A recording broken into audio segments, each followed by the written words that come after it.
Le Seigneur ne veut pas qu'on brosse seulement et puis on passe à autre chose. Non. Nous pouvons passer autant de jours sur le thème de l'amour. Parce que tant que l'amour n'est pas enraciné dans le réveil, nous pouvons parler de sainteté, de sainteté, de sainteté. Nous pouvons parler de dépouillement, dépouillement, dépouillement. Les gens vont se sanctifier n'importe comment. Les gens vont se dépouiller n'importe comment. Mais ils n'iront pas au ciel. Tant que l'amour est mis de côté. Si l'amour ne reprend ça, pas ça par sa place au sein de l'église, dans le cœur de chacun, je vous dis, nous allons beaucoup lutter. Nous allons faire beaucoup de sacrifices. Mais au portail du ciel, ce que le Seigneur a dit dans le livre de Luc 13, 22, ça peut nous arriver. Lisez-moi ça. Luc 13, 22. Oui. Jésus traversait les villes. Écoutez bien. Vous connaissez très bien ce passage. Jésus traversait les villes et les villages, enseignant et faisant route vers Jérusalem. Oui. Quelqu'un lui dit, Seigneur, n'y a-t-il que peu de gens qui soient sauvés? Il leur répondit, efforcez-vous d'entrer par la porte étroite, car je vous l'ai dit, beaucoup chercheront à entrer et ne le pourront pas. Quand le maître de la maison se sera levé et aura fermé la porte, et que vous, étant dehors, vous commencerez à frapper à la porte en disant, Seigneur, Seigneur, ouvre-nous. Il vous répondra, je ne sais d'où vous êtes. Alors vous vous mettrez à dire, nous avons mangé et bu devant toi, et tu as enseigné dans nos rues. Il répondra, je vous le dis, je ne sais d'où vous êtes. Retirez-vous de moi, vous tous, ouvrier d'iniquité. Ouvrier d'iniquité. Il est ouvrier. Il est compté parmi ceux qui ont travaillé. Mais le fruit de son travail, c'est l'iniquité. Ce qu'il a produit sur la terre comme fruit, c'est l'iniquité. Il n'a pas travaillé comme le maître le désire. Mais il a travaillé selon sa propre volonté.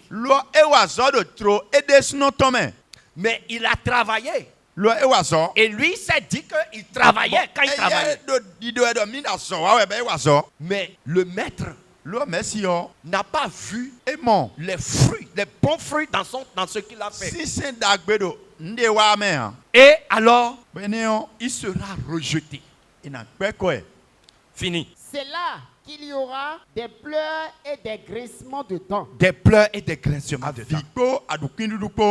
Quand vous verrez Abraham, Isaac et Jacob et tous les prophètes dans le royaume de Dieu, et que vous serez jetés dehors, il en viendra de l'Orient et de l'Occident, du Nord et du Midi, et ils se mettront à table dans le royaume de Dieu. Et voici, il y en a des derniers qui seront les premiers et des premiers qui seront les derniers. Voilà. Peuple de Dieu, le Seigneur n'a rien caché à son peuple. Tant que nous ne cherchons pas à savoir ce pourquoi il nous a amenés, ce pourquoi il nous a sortis du monde, pour nous amener dans son troupeau. Si nous ne cherchons pas à le savoir, nous allons passer à côté de l'essentiel. Ce que nous vivons hier dans le monde, doit être différent de ce que nous sommes venus vivre. Dans le monde, nous étions remplis des semences, de mauvaises herbes. Et il nous a sortis pour nous amener dans sa maison. Et il nous a unis par son alliance. Et nous sommes des frères, des sœurs. Le même sang coule dans nos veines. Mais pourquoi nous ne pouvons pas nous aimer? Pourquoi l'amour ne peut pas régner? Le Seigneur se pose cette question. Pourquoi on ne peut pas regarder son frère comme soi-même? Il y a l'orgueil. Et le Seigneur veut que nous nous brisons. Que nous nous rabaissons. Que nous nous humilions. Pour rechercher son amour. Vivre son amour. Pratiquer son amour. Pour qu'on sente réellement que c'est lui qui nous a appelés. Que c'est de lui que nous vivons. Mais si ce n'est pas le cas, nous allons perdre beaucoup de temps à l'église. Mais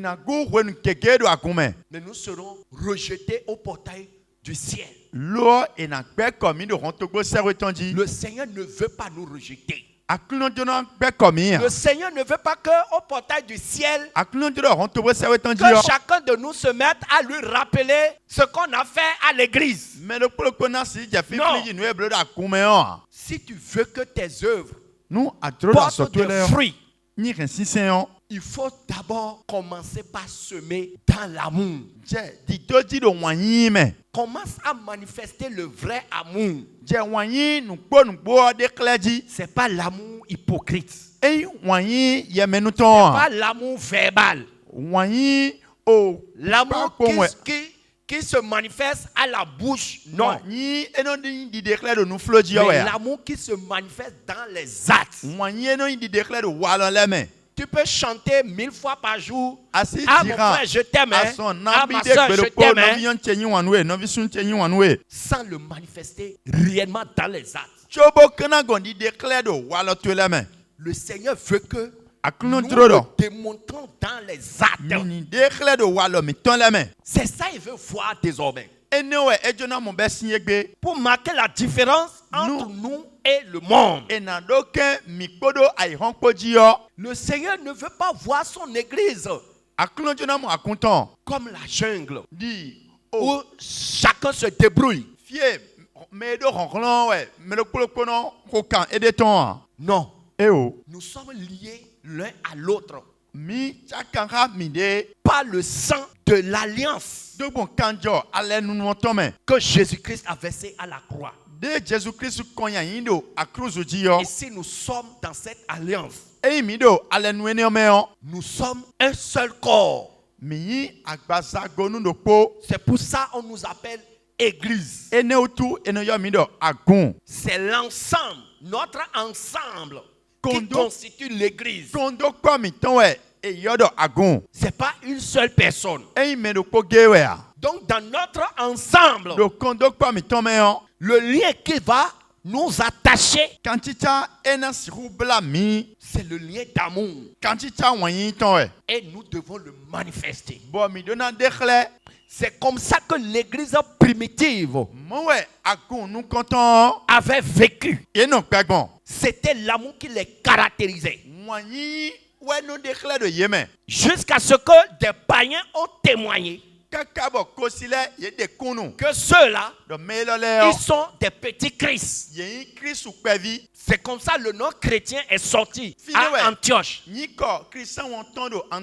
Mais aujourd'hui, quand nous nous regardons, est-ce que nous sommes réellement de Christ? Est-ce que les païens peuvent témoigner que nous avons la vie de Jésus en nous. Est-ce que les païens peuvent témoigner que nous avons l'amour de Jésus en nous? Jusqu'à un passé récent,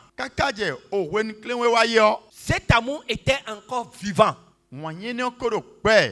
Moi, dans mon village, la première église évangélique qui était venue, ça fait très longtemps. Quand on les voit, on les sent réellement qu'ils sont différents. Sincèrement. D'abord, même la manière dont ils s'appellent frère, c'est ça qui m'impressionnait. Quand il y a une situation, ils sont toujours ensemble. Mais aujourd'hui, c'est difficile de voir ça encore. Aujourd'hui, chacun se cherche. Chacun lutte pour survivre dans son coin. Peuple de Dieu, nous devons marquer la différence dans ce réveil. Nous devons montrer que nous sommes réellement dans un réveil. Nous devons révolutionner l'église.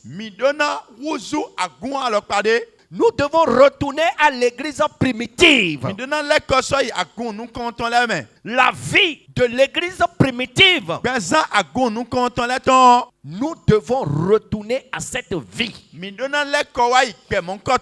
Sinon, nous allons appeler le feu. Mais quand le feu va descendre, si nous ne savons pas faire, nous-mêmes on sera brûlés par le feu. Alléluia. Alléluia. Donc aujourd'hui, nous allons parler de l'amour et les fruits du Saint-Esprit dans l'église. Quand on parle de l'amour seulement, sans aller en profondeur, quelqu'un qui dit j'ai l'amour, quelqu'un qui vit l'amour, comment il peut le manifester? Pour que on sache que à celui-là, il a réellement l'amour de Jésus-Christ en lui. Alléluia. Alléluia. Prenez le livre de Galates. Galates 5, 22. Galates 5, 22. Oui. Mais le fruit de l'esprit, c'est l'amour. Voilà. Le premier signe que le Saint-Esprit est dans une église, ce n'est pas les dons. Ce n'est pas les miracles. Ce n'est pas les parler en langue. Ce n'est pas les prophéties. Ce n'est pas les révélations. Les dons, c'est à part. Mais le fruit qui produit les vrais dons, pour que même celui qui est dehors, il sent réellement que il y a une puissance en action là. C'est les fruits qu'on doit noter. C'est les signes. Et ce premier signe, c'est l'amour. C'est l'amour. On doit sentir que l'amour règne dans ce lieu. L'amour est en haut, au-dessus de tout. Parce que tous les autres fruits se résument dans l'amour. Tous les autres fruits sont cachés dans l'amour. Alléluia. Alléluia. La joie. La joie. Hey. Là où il y a l'amour, ça produit la joie. La joie, il n'y a pas la tristesse. Quand tu es dans un environnement où l'amour règne, il n'y a pas de tristesse. Mais la joie, chacun sent cette joie. Chacun le vit. Chacun se sent heureux. Et il partage cette joie autour de lui. Et cette joie témoigne de la bonne connexion entre les frères, entre les sœurs. La joie le démontre. Mais là où règne la tristesse, vous allez voir que il y a quelque chose qui ne va pas. Là où il n'y a pas l'amour, la joie n'est pas présente.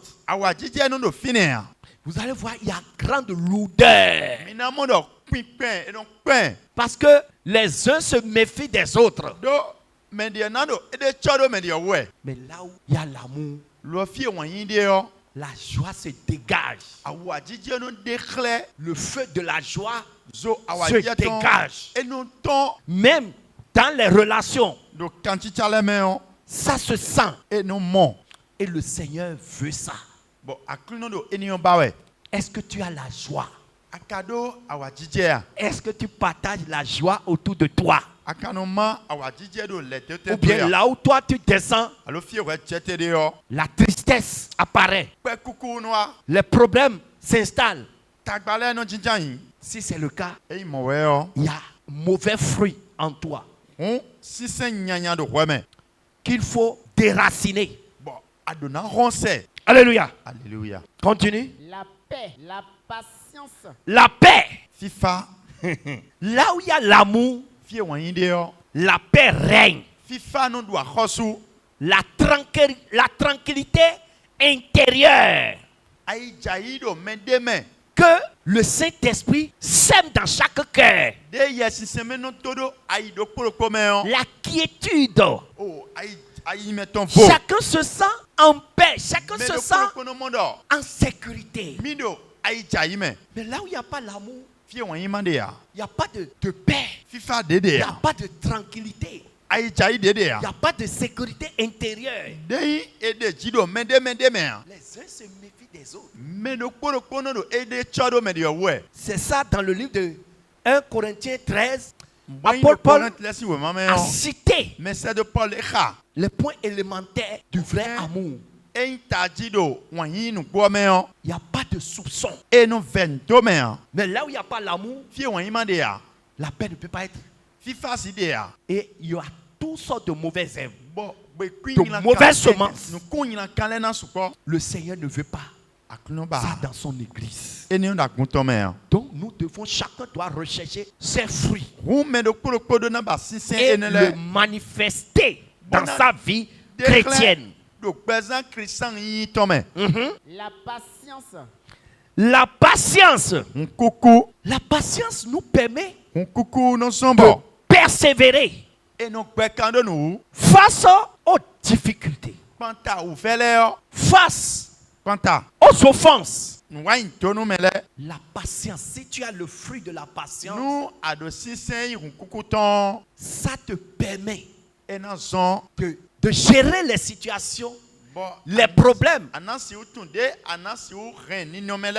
offenses que les frères et les sœurs peuvent te lancer. La patience te permet de les gérer doucement, doucement. Mais lorsque tu n'as pas la patience, suppose que tu as appris que telle sœur a dit telle chose sur toi. Tu n'as pas la patience, tu vas t'enflammer. Tu vas t'enflammer. Mais si tu as la patience, tu prends d'abord le temps de méditer, de prier, de chercher à savoir est-ce que c'est vrai. Non, je ne crois pas que cette sœur puisse dire telle chose sur moi. Non, je ne crois pas. La patience nous permet de ne pas sauter sur les situations dans la précipitation, mais dans la douceur.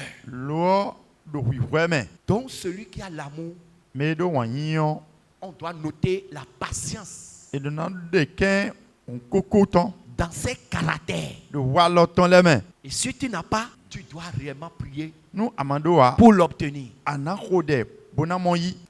La bonté. La bonté. Romaignon. Alléluia. Alléluia. La bonté Romaignon. et la bienveillance nous poussent à agir et non sombo. avec et générosité. Minon romain. C'est-à-dire prends plaisir à faire du bien à son prochain, à son frère, à sa soeur, sans qu'il ne te le demande même. Tu sens que le frère est dans tel besoin. Tu sens qu'il est dans telle situation. Et il y a un vif désir qui te pousse à lui faire un geste. Alléluia. Alléluia. C'est la bonté. La bienveillance. Le Seigneur veut ça. Souvent, ce n'est pas de grands gestes. Non. De petits gestes, mais qui touchent le cœur du Seigneur. Et le Seigneur voit que celui-là, vraiment, il a mon amour en lui. Et celui qui reçoit ce geste de bonté, celui avec qui tu manifestes la bonté, la bienveillance, ça lui donne une paix aussi intérieure. Et il voit Jésus en toi. Alléluia. Alléluia. Merci Saint-Esprit. Je vais vous raconter cette petite histoire. Alléluia. Alléluia. Je suis allé en retraite dans mon village.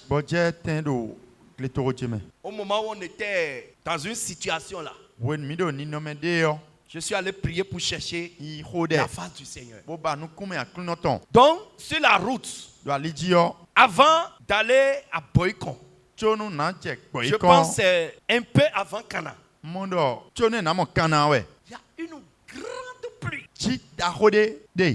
Bon, comme je suis en voiture, je n'ai pas senti, mais la pluie était vraiment forte. Et sous la pluie, j'ai vu un jeune frère.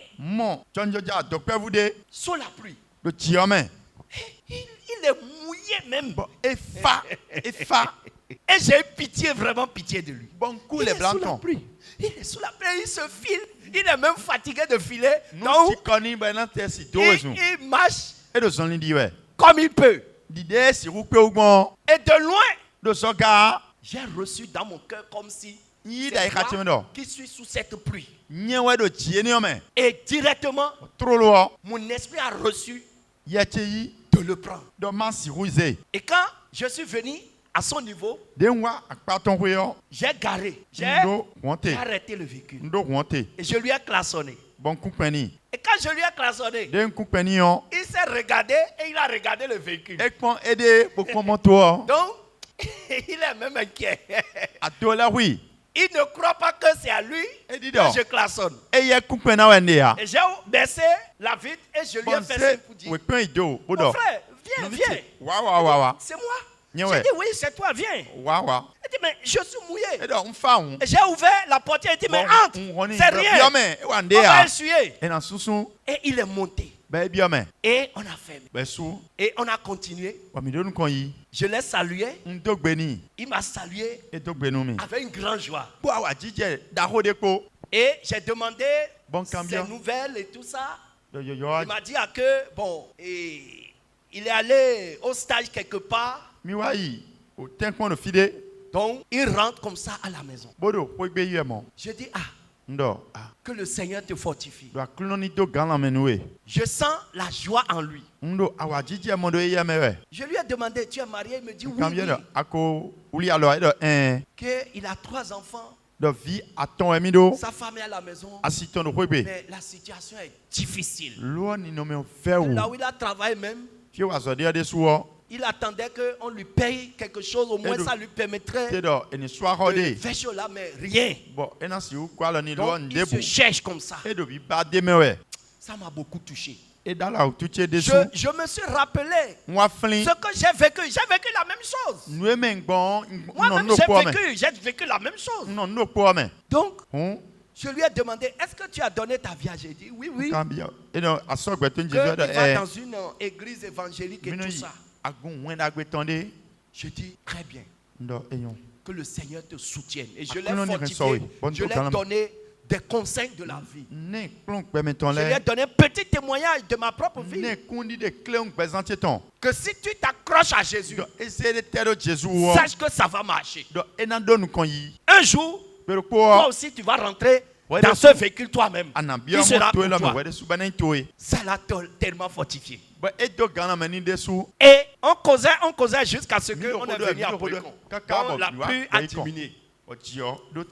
Donc quand on est venu à Boycon, il est sorti, il m'a tellement remercié.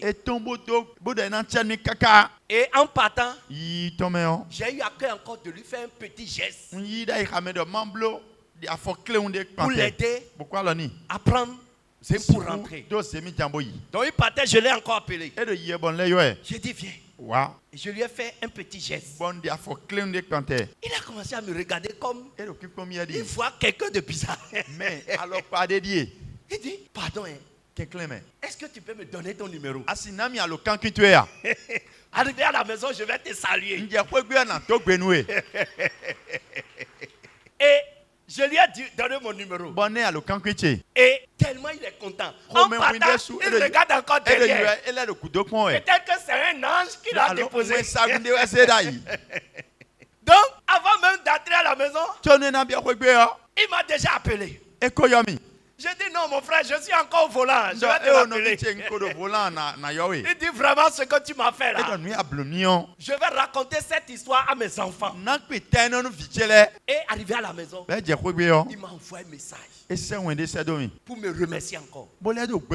Et il me dit, il m'a appelé le lendemain. Il me dit franchement ce que tu m'as fait là, ça m'a tellement touché. J'ai tout raconté à ma femme. Ma femme ne croit pas. Ma femme veut te saluer. Donc je vais te le passer.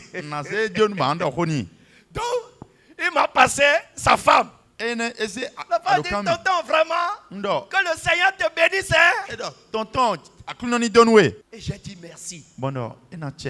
3 jours après, le frère m'envoie comme message. Pour dire, tonton, est-ce que tu permets que je viens connaître là où tu vis parce que tel que je t'ai vu là, je n'ai jamais vu un homme manifester vraiment quelque chose du genre vers moi. Donc, permets que vraiment je garde un petit contact avec toi. Donc, je vais te saluer, je vais venir te saluer à la maison. Permets. Je dis pardon. Je suis dans un moment de retraite. Quand je vais finir là, je vais te rappeler. Et effectivement, le jour où j'ai fini, je lui ai écrit. Et j'ai dit, je suis dans un village, c'est loin. Il me dit, il va venir avec sa femme. Que sa femme veut venir voir mon visage.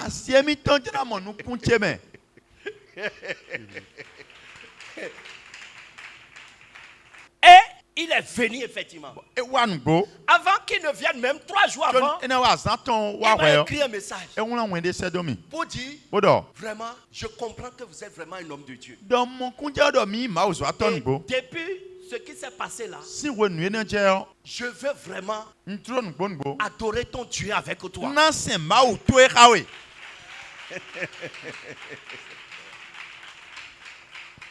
Je veux adorer ton Dieu, permets.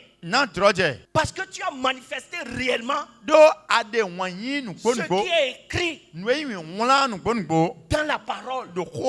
Mais de tout mon parcours, je n'ai pas vu comme ça. Quelqu'un le manifester. Donc, effectivement, ils sont venus à la maison avec sa femme. Je les ai bien accueillis. Ma femme était là aussi. On les a bien accueillis. Et c'est là que je lui ai raconté ma propre histoire. De là où j'étais quand Jésus-Christ m'a amené aussi.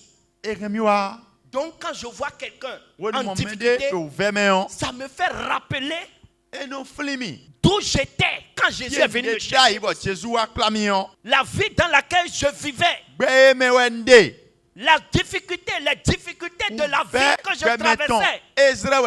Quand Jésus-Christ Jésus-Christ a changé mon histoire, a changé mon statut. C'est le plus grand témoignage de ma vie.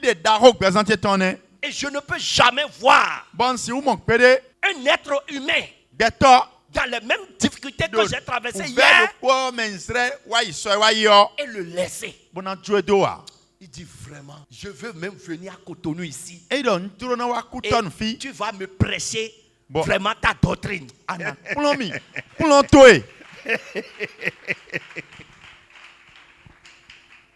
Même aujourd'hui, on s'est encore écrit. Un petit geste, je vous dis, peut impacter toute une génération. Regardez l'acte que Rahab a posé.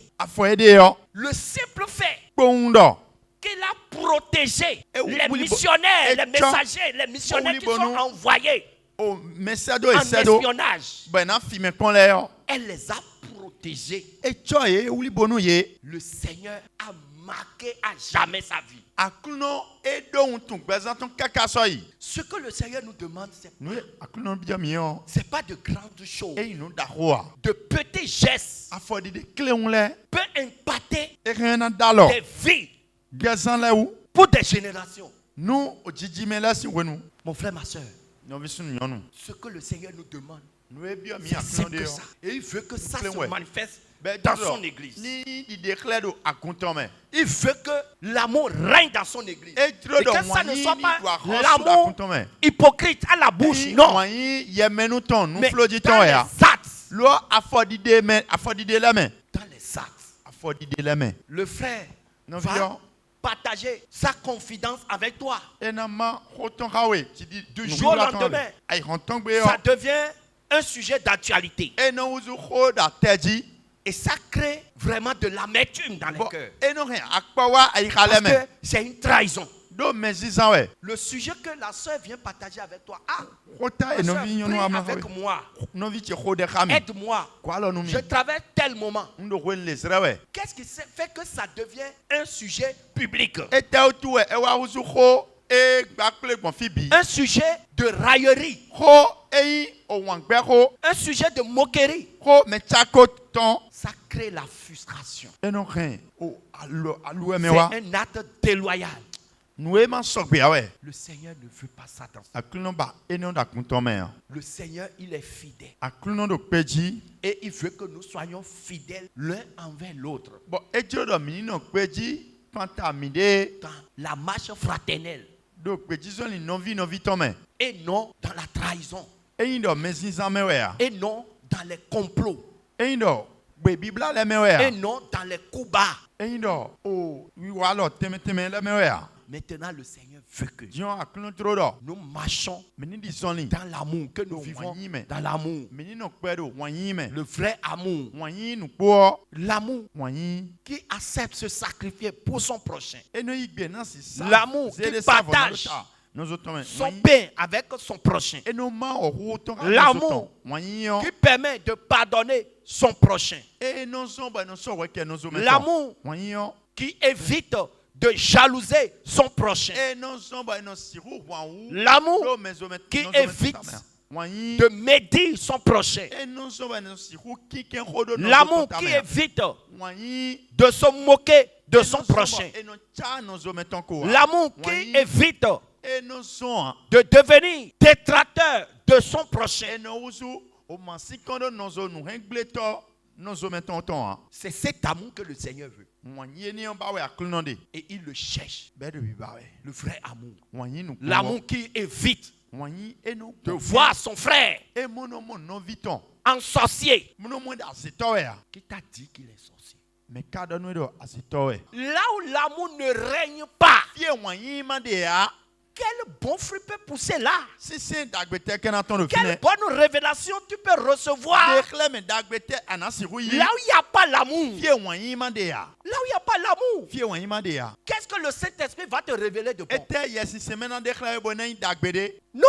Toutes vos révélations ne viennent pas du Saint-Esprit. Je vous dis, toutes vos révélations ne viennent pas du Saint-Esprit. Certaines révélations viennent des mauvaises semences que vous-même vous avez, que vous n'avez pas encore détruites. Les caractères de l'homme animal que vous n'avez pas encore tué, c'est encore en vous. Changez les caractères pour voir si les révélations ne vont pas changer. Commencez par pratiquer l'amour pour voir si le Saint-Esprit ne va pas vous montrer les choses positives sur vos frères, sur vos soeurs.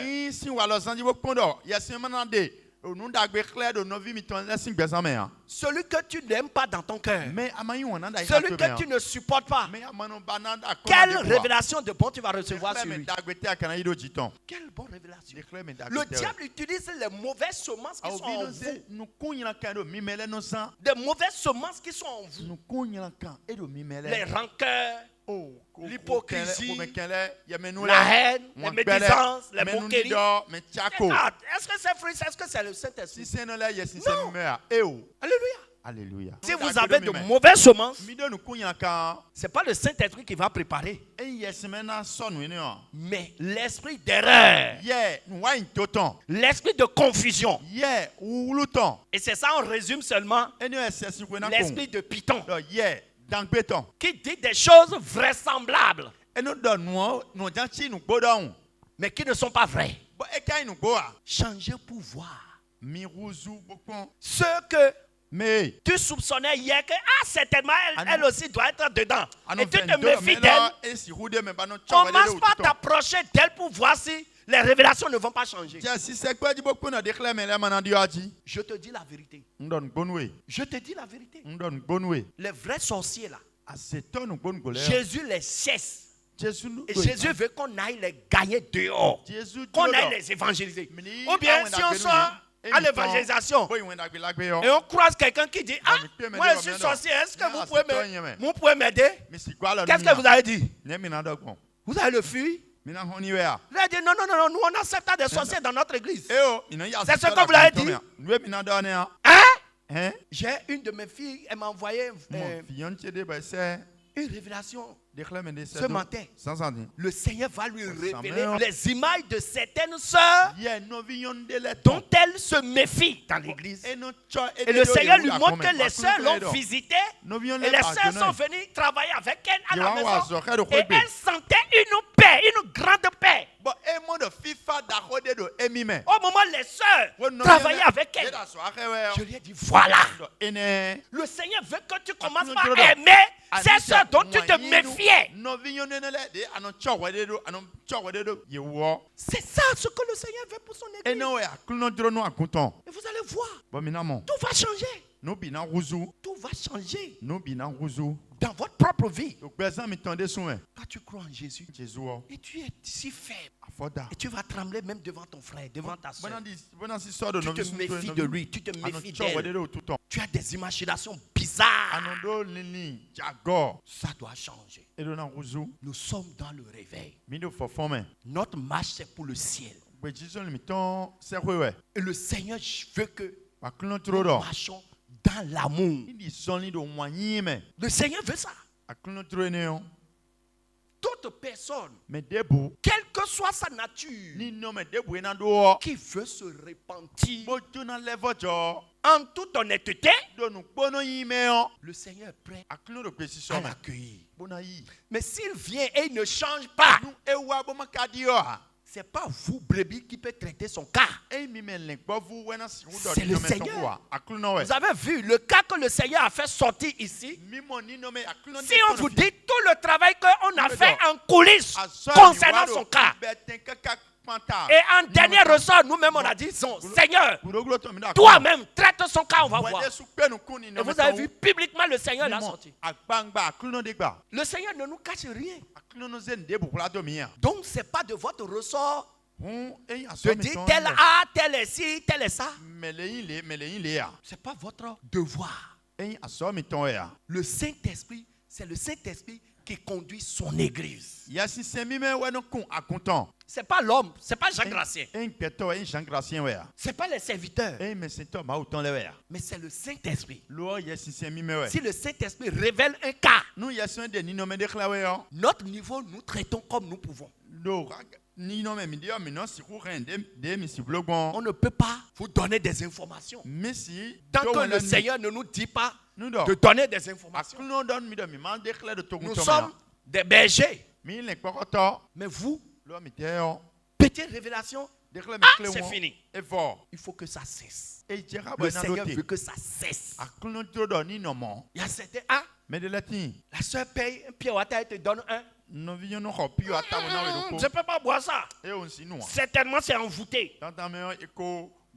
Donc, si toi, tu es encore à ce niveau, facilement envoûtante, et pourquoi tu payes à Tassi dans le monde?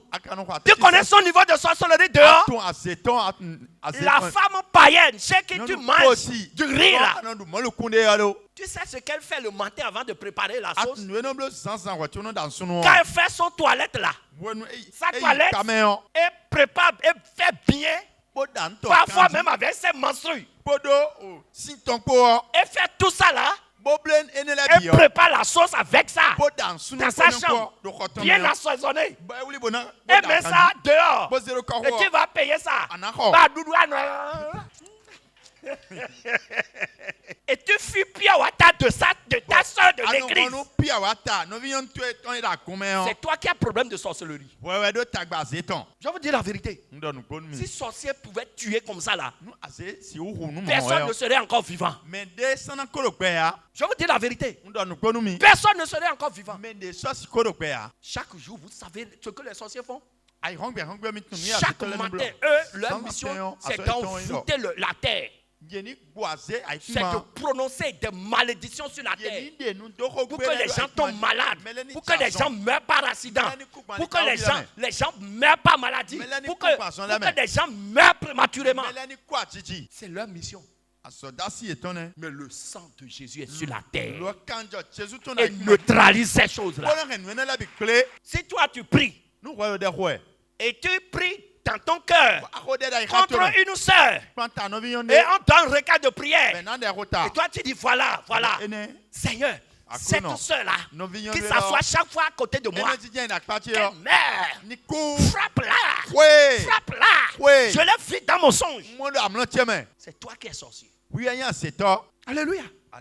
L'église combattra toujours les œuvres des ténèbres. C'est pour ça, dans Éphésiens, il est clairement dit, nous n'avons pas à lutter contre la chair et le sang, contre les ténèbres, les esprits méchants, contre les dominations, contre les principautés, les autorités dans le monde astral, contre ces esprits que nous avons à combattre. Et nous sommes plus que vainqueurs face à eux. Jésus les a déjà vaincus à la croix. Donc il ne peut pas empêcher un enfant de Dieu qui a une bonne relation avec Jésus. Ils ne peuvent rien contre ses enfants. Mais si toi-même tu ne marches pas dans la sanctification, ton sorcier c'est pas à l'église. C'est sorcier du dehors. Quand ils te voient, ils savent. Ils savent qui tu es. Si tu vis dans la sanctification, ils le savent. Ils voient la lumière de Jésus-Christ qui t'entoure. Mais quand toi-même tu vis dans la vie de fitisol, quand ils te soulèvent, ils voient que tu es léger. C'est horrifiant. C'est ceux-là, c'est ceux du dehors, c'est pas ici. Donc, reconsidère ta voix. Alléluia. Reconsidère ta voix. Et tu vas voir que tout va devenir normal. l'amour ou rien. Elle Elle commence par aimer pour voir. Ta vie même comment ça va pas changer. Même ton sommeil va changer. Les songes bizarres que tu as là. Les rêves bizarres que tu as. Commence par aimer pour voir. Ah, j'ai reçu attaque. Ah, j'ai reçu attaque. Commence par manifester l'amour pour voir. Il va voir.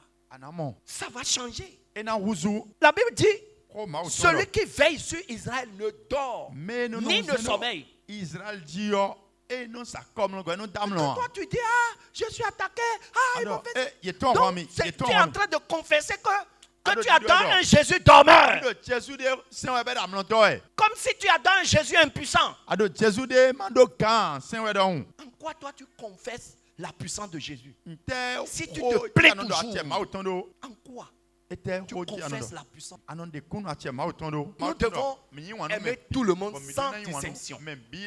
Mais dans l'amour, nous devons maintenant avoir le discernement. Il y a certains qui ont la vie de chien. Ceux qui ne veulent pas avancer dans la marche chrétienne. Ils se baignent dans le péché. Ils s'amusent avec le péché. Et il veut faire équipe avec toi. Ils vont t'amener à son niveau de vie de chien. La Bible dit, prenez garde aux mauvais ouvriers. Les mauvais ouvriers dans l'église. Leur mission, c'est de faire reculer l'œuvre de Dieu. C'est de faire reculer l'église.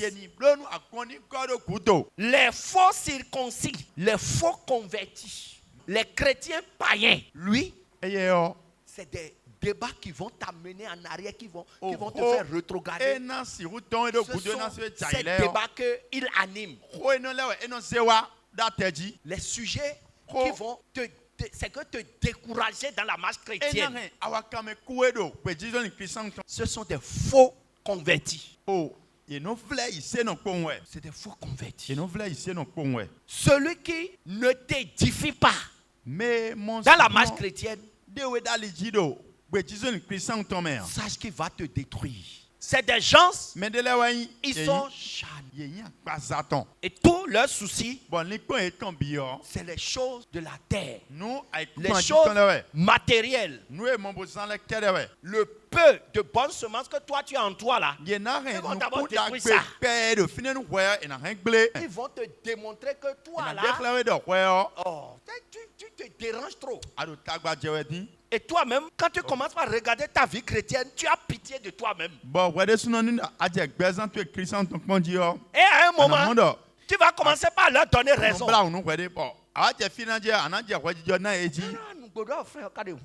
Le frère dit la vérité. Je suis chrétien, mais... Et tu vas commencer par lui donner raison. L'ennemi fait comme ça. Je le tiens. Ceux qui causent des divisions dans l'église. Ceux qui créent des scandales dans l'église. Ceux-là, la parole demande de les fuir à cause de notre salut. Parce que leur cœur n'est plus dans l'église. Ils sont à l'église de corps présent. Mais leur cœur est dans le monde. La Bible dit de faire attention avec ceux-là. Parce que quand ils veulent partir, ils vont t'entraîner. Ne permets pas que cela t'entraîne. C'est ce que la parole nous dit ici. Je vous exhorte, frères, à prendre garde à ceux qui causent des divisions et des scandales au préjudice de l'enseignement que vous avez reçu. Au moment où on prêche autre chose dans l'église, et il vous amène à vivre le contraire de ce qu'on vous prêche. Ce sont des ennemis de la croix de Jésus-Christ. Yenyi kento a cruise Jésus-ton. Ceux-là, Meneleo. l'enfer ne leur dit rien. Zomesodon den menelea. Ils veulent aussi partir avec les filles de l'église.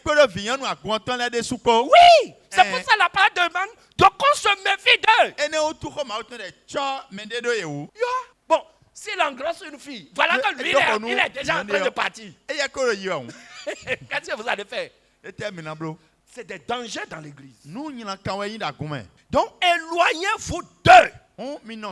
Car de tels hommes ne servent point Christ, notre Seigneur, mais leur propre ventre, par des paroles douces et flatteuses. Voilà. Il y en a tu vas les croire. Tu vas les croire facilement. Mais c'est ta foi qu'il est en train de ronger petit à petit. C'est comme ça que Python travaille. Ils te rongent en douceur. Ils séduisent les cœurs des simples. Oh, acclamez pour Jésus. Ça y est, tout est clair, quoi. Le cœur des simples.